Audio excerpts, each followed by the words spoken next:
Hello students, welcome to your Vidur academy. मैं प्रदीप कुमार आपके सामने उपस्थित हूँ। संजीवनी सीरीज का पार्ट 11 लेगा। तो चलिए स्टार्ट करते हैं आज का सेशन। उससे पहले अभी तक आपने चैनल को सब्सक्राइब नहीं किया है तो चैनल को सब्सक्राइब कर लीजिए और वीडियो को ज्यादा से ज्यादा शेयर कर दीजिए। तो आज का पहला क्वेश्चन है, मोहम्मद बिन तुगलक ने दिल्ली से अपनी राजधानी किस स्थान पर बदली? तो इसका सही जवाब हो जाएगा ऑप्शन ए, दौलताबाद। कहां बदली थी? दौलताबाद।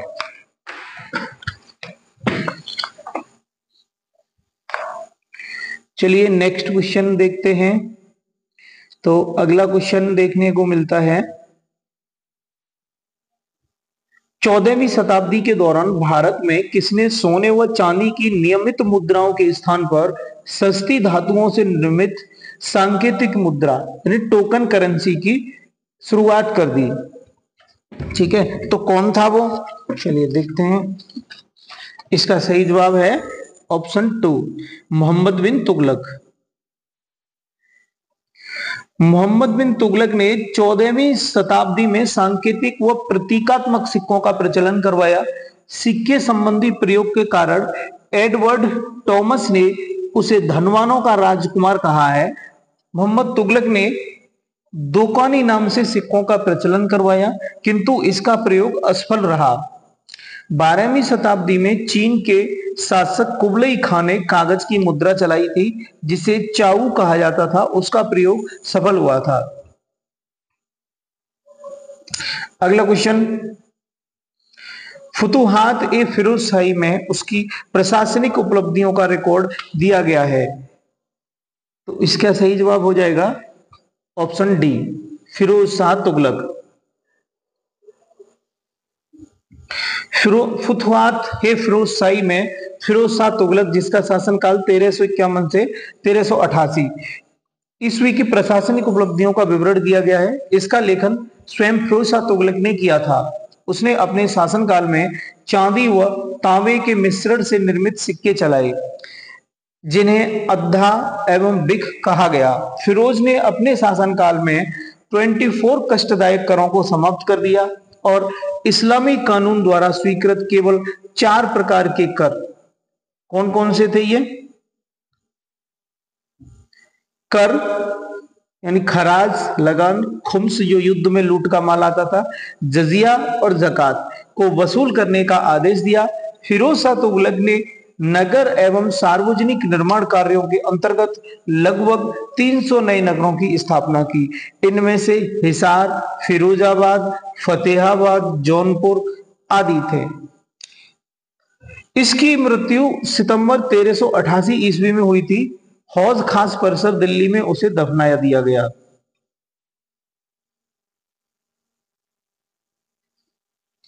चलिए अब जो हम क्वेश्चन डिस्कस करेंगे वो होंगे लोधी वंश से।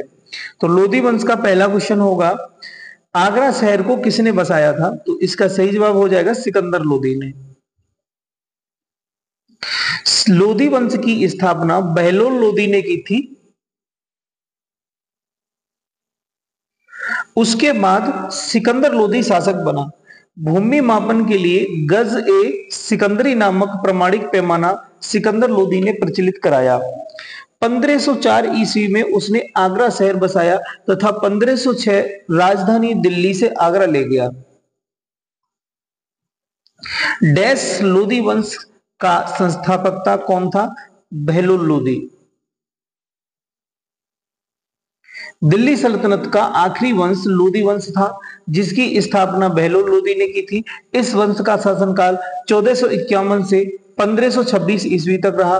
पानीपत के प्रथम युद्ध 1526 में जो हुआ था, इसमें बाबर के हाथों लोधी वंश के अंतिम शासक इब्राहिम लोधी की हार के साथ दिल्ली सल्तनत का पतन हो जाता है। अगला क्वेश्चन है, इब्राहिम लोधी 1526 में पानीपत की पहली लड़ाई में डैश द्वारा मारा गया था? तो सही जवाब है बाबर के द्वारा मारा गया था ये। इब्राहिम लोधी लोधी वंश का अंतिम शासक था। मुगल शासक बाबर ने पानीपत के प्रथम युद्ध में 1526 में इब्राहिम लोधी को पराजित किया तथा इब्राहिम लोधी युद्ध स्थल पर मारा गया और दिल्ली सल्तनत का अंत हुआ एवं मुगल शासन की शुरुआत हुई। बाबर एक मुगल शासक था जिसका मूल स्थान मध्य एशिया से था। वह भारत में मुगल वंश का संस्थापक था।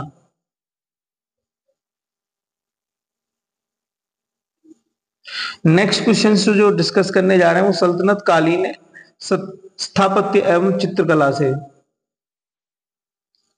कुतुब मीनार के पास स्थित कौन सी मस्जिद के बारे में यह माना जाता है कि वह दिल्ली में बनने वाली पहली मस्जिद थी?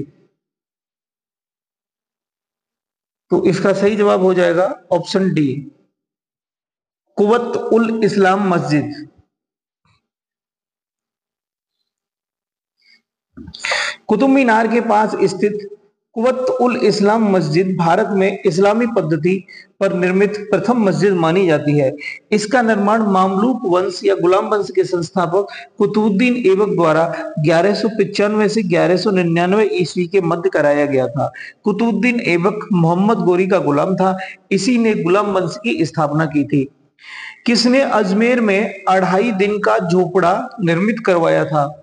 तो इसका सही जवाब हो जाएगा कुतुबुद्दीन ऐबक। गुलाम वंश का संस्थापक कुतुबुद्दीन ऐबक ने अजमेर में 2.5 दिन का झोपड़ा नामक एक मस्जिद का निर्माण करवाया, जो कि पहले प्रसिद्ध चौहान वंशीय शासक विग्रहराज चतुर्थ बीसल देव द्वारा बनवाया गया एक संस्कृत मठ या सरस्वती मंदिर था। आज भी इस मस्जिद की दीवारों पर बीसल देव रचित हरिकेल नाटक और उसके दरबारी कवि सोमदेव कृत ललित विग्रह राज की कुछ पंक्तियां देखी जा सकती हैं। कुतुब मीनार जो दुनिया की सबसे ऊंची ईंटों की मीनार है, इसका निर्माण 1193 में दिल्ली सल्तनत के किस संस्थापक के आदेशों के तहत किया गया था? तो इसका सही जवाब है कुतुबुद्दीन ऐबक। कुतुब मीनार का निर्माण गुलाम वंश के शासक कुतुबुद्दीन ऐबक ने सन 1193 ईस्वी में आरंभ करवाया और अपने शासनकाल में एक ही मंजिल का निर्माण करवा पाया। उसकी मृत्यु के बाद उसके उत्तराधिकारी इल्तुतमिश ने इसमें 3 मंजिलों के निर्माण के साथ कार्य पूर्ण कराया। इसके उपरांत तुगलक शासक फिरोज शाह तुगलक के शासनकाल में प्राकृतिक दुर्घटना में चौथी मंजिल ढह जाने से उसने पुनः चौथी और पांचवी, ठीक है, चौथी और पांचवी का निर्माण 1368 ईस्वी में करवाया। यह मीनार लाल बलुआ पत्थर से बनाई गई है। दिल्ली स्थित यह मीनार ईंट से बनी विश्व की सबसे ऊंची मीनार है। इसकी ऊंचाई 72.5 मीटर है। कुतुब मीनार को 1993 में यूनेस्को की विश्व धरोहर स्थल में शामिल किया गया। कुतुब मीनार का निर्माण किसने पूरा करवाया था? तो इसका सही जवाब हो जाएगा फिरोज शाह तुगलक ने पूरा करवाया था। 2.5 दिन का झोपड़ा कहां स्थित है? तो यह है अजमेर में। 2.5 दिन का झोपड़ा राजस्थान के अजमेर में स्थित एक मस्जिद है जिसका निर्माण मोहम्मद गोरी के आदेश पर कुतुबुद्दीन ऐबक ने 1192 ईस्वी में करवाया था। वर्ष 1199 में बनकर तैयार हुआ तथा इसका निर्माण एक संस्कृत महाविद्यालय के स्थान पर हुआ माना जाता है। भारतीय इस्लामी शिल्पकला जो कुतुब मीनार एवं अलाई दरवाजा जैसे स्मारकों में दृष्टिगोचर है, भारत के किस युग से संबंधित है? तो इसका सही जवाब क्या होगा? दिल्ली सल्तनत।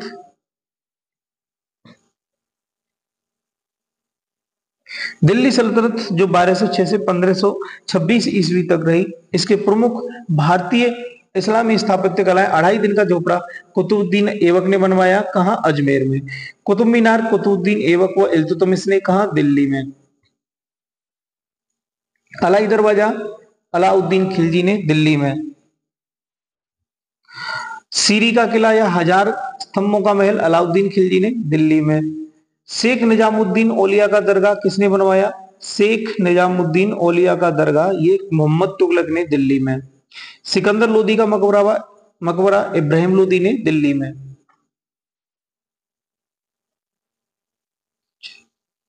अब जो हम क्वेश्चन डिस्कस करने जा रहे हैं वो विजयनगर और बहमनी साम्राज्य से क्वेश्चन होंगे। इसका पहला क्वेश्चन है, कृष्णदेव राय डैश वंश से संबंधित थे? तो इसका सही जवाब हो जाएगा तुलुव वंश से संबंधित थे ये। विजयनगर साम्राज्य के सबसे प्रसिद्ध शासक कृष्णदेव राय तुलुव वंश, जिनका शासनकाल 1505 से 1570 ईस्वी से संबंधित है, मतलब इतने 1505 से 1570 तक रहा। तुलुव वंश की स्थापना वीर नरसिंह ने की थी। इन्होंने सालू वंश के नरेश इम्माड़ी नरसिंह की हत्या करके स्वयं विजयनगर साम्राज्य पर अधिकार कर लिया और तुलुव वंश की स्थापना की। कृष्णदेव राय अगस्त 1509 ईस्वी को शासक बना और सालुग तिम्मा और कृष्णदेव राय का योग्य मंत्री एवं सेनापति था। बाबर ने अपनी आत्मकथा में कृष्णदेव राय को भारत का सर्वाधिक शक्तिशाली शासक बताया। कृष्णदेव राय के दरबार में तेलुगु साहित्य के 8 विद्वान रहते थे, जिन्हें अष्टदिग्गज कहा जाता था। इनके शासनकाल को तेलुगु साहित्य का क्लासिकल युग कहा जाता है। निम्नलिखित में से किस धरोहर स्थल में वास्तुकला की द्रविड़ स्थापत्य शैली है?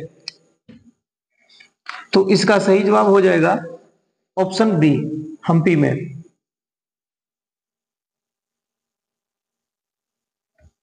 14वीं शताब्दी के दौरान मध्यकालीन भारत के विजयनगर साम्राज्य की राजधानी हम्पी कर्नाटक राज्य में स्थित है। हम्पी को वर्ष 1986 में यूनेस्को द्वारा विश्व विरासत स्थल का दर्जा प्रदान किया गया था। वास्तुकला की द्रविड़ स्थापत्य शैली में निर्मित हम्पी के मंदिरों को उनकी बड़े आयामों, पुष्प अलंकरण, स्पष्ट नक्काशी, भव्य मंडपों तथा मूर्तिकला एवं पारंपरिक चित्र निरूपण के लिए जाना जाता है। हम्पी भारत का सबसे बड़ा ओपन एयर संग्रहालय भी है। विजयनगर साम्राज्य की स्थापना 1336 ईस्वी में हरिहर एवं बुक्का नामक 2 भाइयों ने की थी। विट्ठल मंदिर स्मारकों के इनमें से किस समूह में शामिल है? तो इसका सही जवाब हो जाएगा ऑप्शन ए, हम्पी में स्थित स्मारकों के समूह। हम्पी में स्थित स्मारकों के समूह में विट्ठल मंदिर शामिल है। विट्ठल मंदिर का निर्माण 15वीं शताब्दी में विजयनगर साम्राज्य के शासकों में से एक कृष्णदेव राय के शासनकाल में हुआ था। यह मंदिर भगवान विट्ठल यानी विष्णु भगवान को समर्पित है, जो भारतीय मंदिर वास्तुकला की द्रविड़ शैली में निर्मित है। हम्पी का विरूपाक्ष मंदिर किसे समर्पित है? तो ये किसको समर्पित है? भगवान शिव को।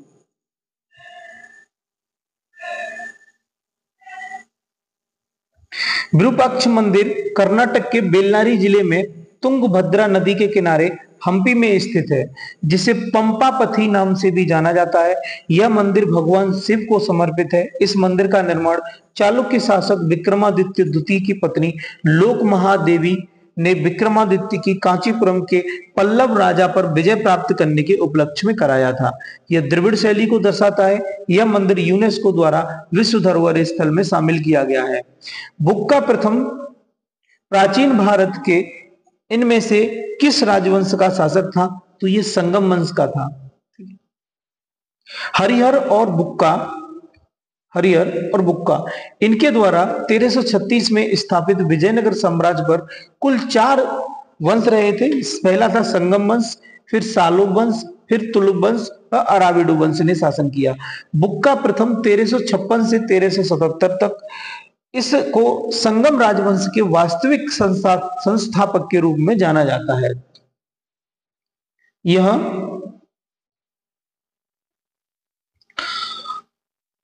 हरिहर प्रथम 1336 से 1356 ईस्वी के बाद सिंहासन पर बैठा था। इसने वेद मार्ग प्रतिष्ठापक की उपाधि धारण की। सालू वंश का संस्थापक सालुग नरसिंह, जो 1485 से 1490 ईस्वी तक, सालुग वंश का संस्थापक वीर नरसिंह तथा अराविडु वंश का संस्थापक तिरुमल थे। बुक्का प्रथम के शासनकाल में विजयनगर, उत्तर में तुंगभद्रा घाटी के दक्षिण में तमिल तथा चेर राज्य को मिलाते हुए रामेश्वर तक विस्तृत किया था। ज्ञात हो कि शासक कृष्णदेव राय तुलु वंश से संबंधित थे। बहमनी साम्राज्य की स्थापना किसने की थी? तो इसका सही जवाब हो जाएगा ऑप्शन ए, अलाउद्दीन बहमन शाह उर्फ हसन गंगू। मोहम्मद बिन तुगलक की सेना का एक सूबेदार हसन गंगू ने अलाउद्दीन हसन बहमन शाह के नाम से 1347 में बहमनी राज्य की स्थापना की। इसका असली नाम जफर खां था। बहमन शाह पहला मुस्लिम शासक था जिसने हिंदुओं से जजिया कर न लेने का निर्णय किया।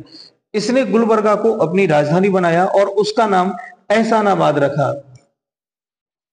अगला क्वेश्चन, डैश साम्राज्य की स्थापना 1347 में हसन गंगू ने की थी। तो किसने की थी? किसकी? बहमनी। प्राचीन भारत में वीर नरसिंह ने इनमें से किस राजवंश की स्थापना की थी? तो इसका सही जवाब हो जाएगा ऑप्शन ए, तुलुप वंश की। विजयनगर साम्राज्य के अंतर्गत तुलुप वंश का प्रथम शासक वीर नरसिंह हुआ जिसने 1505 से 1509 ईस्वी तक शासन किया। आंतरिक अशांति और सामंती सरदारों के विरोध के कारण उसका शासनकाल युद्धों में ही व्यतीत रहा। 1509 ईस्वी में उसकी मृत्यु के बाद उसका सौतेला भाई कृष्णदेव राय जो 1509 से 1529 तक शासक बना। हम्पी डैश साम्राज्य की राजधानी थी। तो इसका सही जवाब हो जाएगा विजयनगर की। विजयनगर साम्राज्य की स्थापना 1336 ईस्वी में हरिहर एवं बुक्का नाम के दो भाइयों ने की थी। यहाँ पर चार वंश देखने को मिलते हैं। संगम, सालुब, तुलुब, अराविडु वंश ने शासन किया। कृष्णदेव राय यहाँ के सबसे प्रतापी शासक थे जो तुलुब वंश से थे। वर्तमान समय का डैश विजयनगर साम्राज्य की राजधानी हुआ करता था। तो इसका सही जवाब हो जाएगा हम्पी।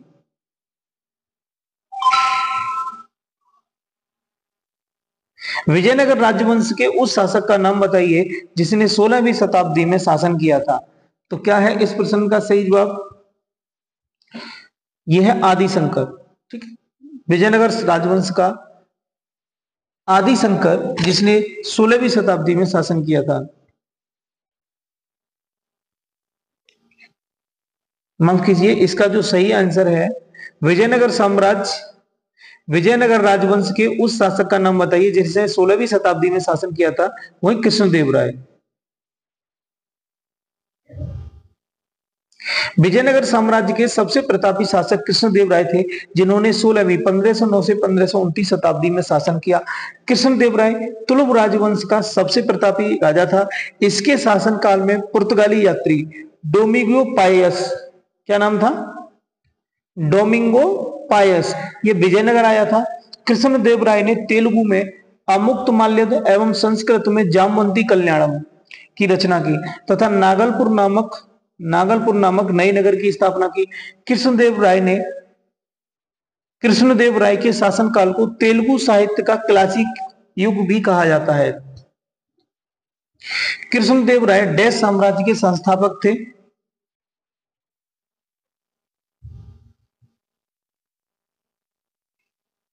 तो इसका सही जवाब हो जाएगा विजयनगर।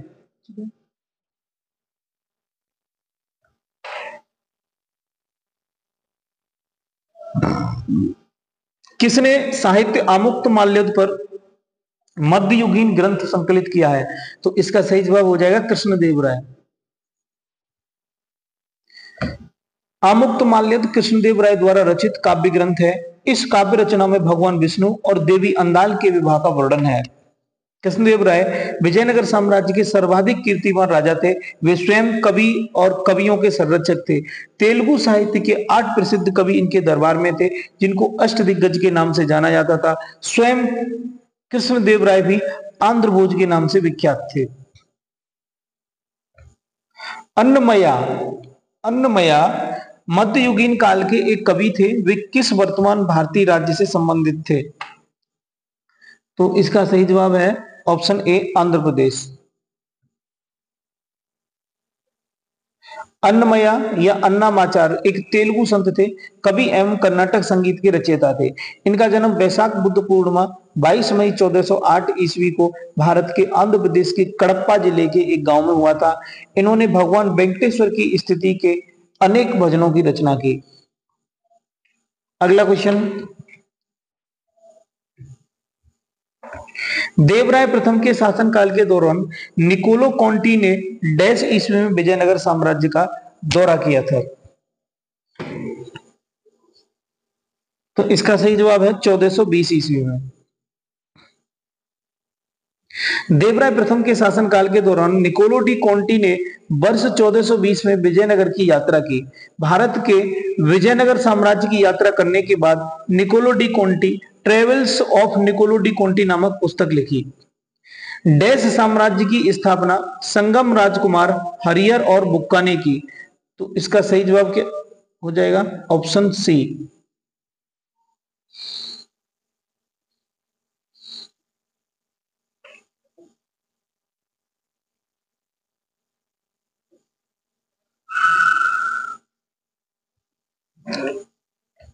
विजयनगर का शाब्दिक अर्थ है जीत का शहर।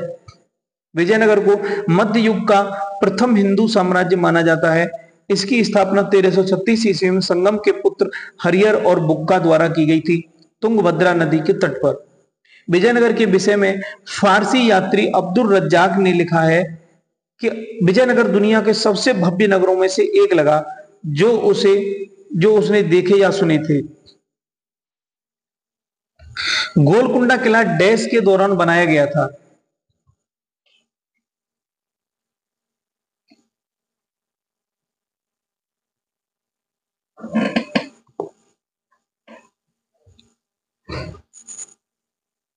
तो इस प्रश्न का जवाब देखिए यहां पर नॉट गिवन। गोलकुंडा किले का निर्माण वारंगल के राजा ने कच्चे किले के रूप में कराया था। बाद में यह बहमनी राजाओं के हाथ में चला गया।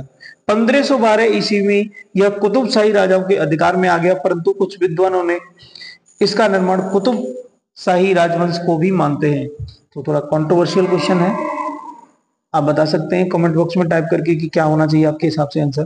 प्रसिद्ध गोलकुंडा किला किस राज्य में स्थित है?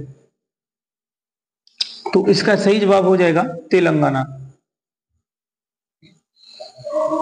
विजयनगर साम्राज्य के पहले राजा कौन थे? तो इसका सही जवाब हो जाएगा ऑप्शन सी हरिहर प्रथम। विजयनगर साम्राज्य दक्षिण भारत का एक मध्यकालीन साम्राज्य था, जिसकी स्थापना हरिहर प्रथम और तथा बुक्का राय प्रथम ने की थी। हरिहर प्रथम इस साम्राज्य का प्रथम राजा 1336 से 1356 ईस्वी में बना। यह साम्राज्य दक्षिण भारत में लगभग 310 वर्षों तक रहा। विजयनगर की राजधानी हम्पी के अवशेष आज भी कर्नाटक में स्थित हैं, जो यूनेस्को द्वारा भारत के विश्व विरासत स्थल में है। उस इंजीनियर का नाम बताइए जो हम्पी के खंडरों को दुनिया के समक्ष लाया था। तो इसका सही जवाब हो जाए कर्नल कोलिन मैकेंजी। हम्पी मध्यकालीन हिंदू राज्य विजयनगर साम्राज्य की राजधानी थी। तुंगभद्रा नदी के तट पर स्थित यह नगर अब मात्र खंडरों के ही अवशेष के रूप में उपस्थित है। इन खंडरों को कर्नल कोलिन मैकेंजी द्वारा 1800 ईस्वी में प्रकाश में लाया गया था। मैकेंजी ब्रिटिश इतिहासकार, सर्वेक्षण, मानचित्रकार के रूप में अत्यधिक प्रसिद्ध थे। 1986 में इस प्राचीन शहर को यूनेस्को के द्वारा विश्व विरासत स्थल में घोषित किया गया। अब जो क्वेश्चन हम डिस्कस करेंगे वो करेंगे भक्ति एवं सूफी आंदोलन से। उसका पहला क्वेश्चन है, विख्यात महिला कवित्री और भगवान कृष्ण की भक्त मीराबाई वर्तमान डैश की एक राजपूत राजकुमारी थी। तो कहां की थी ये? इसका सही जवाब हो जाएगा ऑप्शन बी गुजरात की।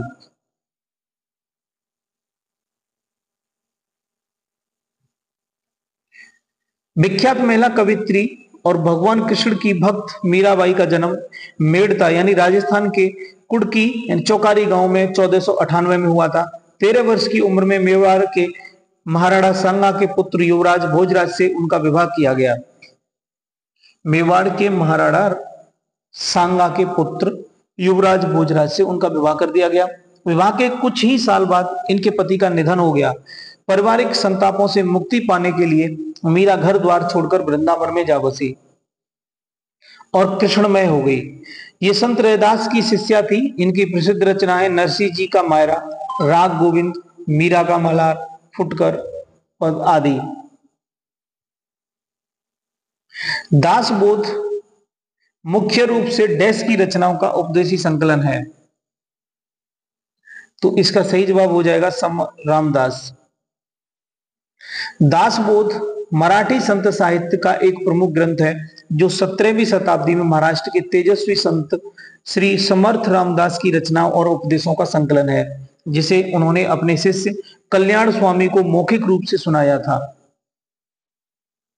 माधवाचार्य जो 12वीं शताब्दी हुए थे, ने माधव निदान की रचना की, जिसमें डैश अध्याय विशिष्ट रूप से रोगों को ज्ञात करने पर आधारित है। तो इसका सही जवाब हो जाएगा 69।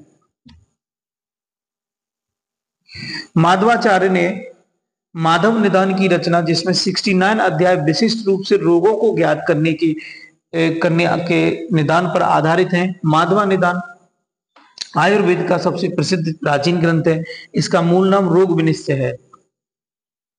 अगला क्वेश्चन, श्री शंकराचार्य संस्कृत विश्वविद्यालय भारत में कहां स्थित है? तो इसका सही जवाब हो जाएगा केरल में। शंकराचार्य संस्कृत विश्वविद्यालय केरल में कोच्चि के निकट स्थित एक सार्वजनिक विश्वविद्यालय है। इसकी स्थापना 1993 में हुई थी। यह विश्वविद्यालय संस्कृत तथा अन्य भाषाओं की पांडुलिपियों के प्रकाशन एवं संरक्षण के लिए कार्य करता है। वेंकटेश्वर, जिन्हें वेंकटचलपति श्रीनिवास और बालाजी के नाम से भी जाना जाता है, हिंदू भगवान डैश का एक रूप है। तो इसका सही जवाब हो जाएगा विष्णु का। वेंकटेश्वर, जिन्हें वेंकटचलपति श्रीनिवास और बालाजी के नाम से भी जाना जाता है, हिंदू भगवान विष्णु का रूप माना जाता है। यह मंदिर आंध्र प्रदेश के तिरुपति जिले में तिरुपति पहाड़ी पर स्थित है। इस मंदिर को कलयुग का बैकुंठ भी कहा जाता है। यह मंदिर द्रविड़ वास्तुकला से सुसज्जित है।